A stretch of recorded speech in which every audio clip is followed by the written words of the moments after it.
Hello guys, tayo maglalakad sa tabing dagat. Gandang lugar.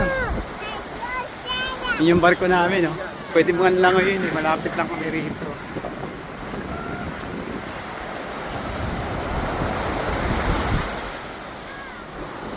Sarap maglakad dito sa tabing dagat.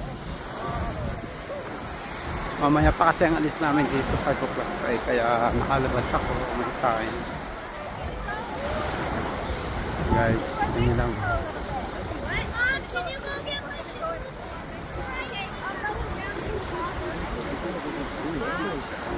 Ganda. Napakagandang lugar niya.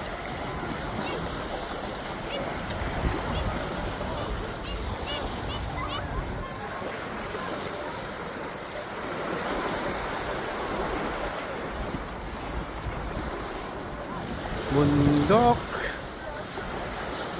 Yan nyo guys, oh, diba?